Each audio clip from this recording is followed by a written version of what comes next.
ரயில் நிலையங்கள், பேருந்து நிலையங்கள், வணிக வளாகங்கள், சந்தைகள் போன்ற கூட்டம் கூடும் இடங்களில் பொதுமக்கள் மிகுந்த எச்சரிக்கையுடன் இருக்க வேண்டும் என ரயில்வே பாதுகாப்பு மற்றும் இருப்பு பாதை காவல்துறையினர் எச்சரிக்கை விடுத்துள்ளனர். காரணம் என்ன?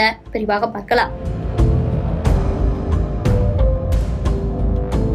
பொதுமக்கள் அதிகம் வந்து செல்லும் ரயில்களில் சர்வசாதாரணமாக செல்போன் திருடிச் செல்லும் வடமாநில நபர்களின் சிசிடிவி காட்சிகளை வெளியிட்டுள்ள காவல்துறையினர் பொதுமக்கள் எச்சரிக்கையாக இருக்கும்படி எச்சரிக்கை விடுத்துள்ளனர்.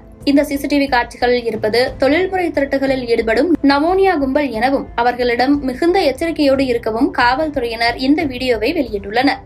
மொபைல் போன் திருட்டுகள் அதிகரித்து வரும் நிலையில் ரயில்வே பாதுகாப்பு படை, தமிழ்நாடு ரயில்வே காவல்துறை மற்றும் உள்ளூர் காவல்துறை இணைந்து நமோனியா கும்பல் எனப்படும் தொழில்முறை திருடர்கள் குறித்தான இந்த எச்சரிக்கையை வெளியிட்டுள்ளனர். இந்த நவோனியா கும்பல் யார் என்று பார்த்தால் ஜார்க்கண்ட் மற்றும் மேற்கு வங்க மாநிலத்தைச் சேர்ந்தவர்கள். கூட்டம் நிறைந்த இடங்களில் கைகளில் துண்டு, கைக்குட்டை அல்லது செய்தித்தாள் போன்ற பொருட்களை பயன்படுத்தி செல்போன் உள்ளிட்ட பொருட்களை திருடுவதை வாடிக்கையாக வைத்துள்ளனர். இவர்கள் பொதுவாக 2 முதல் 3 பேர் கொண்ட சிறிய குழுக்களாக செயல்படுகின்றனர். சில நேரங்களில் சிறுவர்களையும் பயன்படுத்துவதாக காவல்துறை தரப்பில் தெரிவிக்கப்பட்டுள்ளது.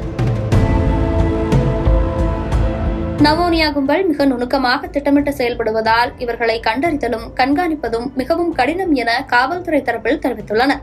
இவர்கள் சென்னையில் தொடர் திருட்டில் ஈடுபடுவதை அறிந்த காவல்துறையினர் இதுகுறித்து தனிப்படை அமைத்து தேடுதல் வேட்டையில் ஈடுபட்டனர். அதில் மெரினா கடற்கரையில் சுற்றித் திரிந்த ஒரு நபரை பிடித்து பின்னர் அவர்கள் தொடர்புடைய கூட்டாளிகளையும் கைது செய்தனர். ஒரு சிறுவர் உட்பட 4 நபர்களை கைது செய்துள்ள ரயில்வே காவல்துறையினர் மேலும் இதுகுறித்து தீவிர விசாரணை மேற்கொண்டு வருகின்றனர். கைது செய்யப்பட்ட நபர்கள் ஜார்க்கண்ட் மற்றும் மேற்கு வங்காள மாநிலத்தைச் சேர்ந்தவர்கள் என்பது தெரியவந்துள்ளது. அத்தோடு கைது செய்யப்பட்டுள்ள நபர்களிடமும் இன்னும் யார் யார் இருக்கிறார்கள், இதுவரை எங்கெங்கு எத்தனை திருட்டில் ஈடுபட்டுள்ளனர், அவர்களின் திட்டம் என்ன என்பது குறித்து தொடர் விசாரணை மேற்கொள்ளப்பட்டு வருவதாக காவல்துறை தரப்பிலிருந்து தெரிவிக்கப்பட்டுள்ளது.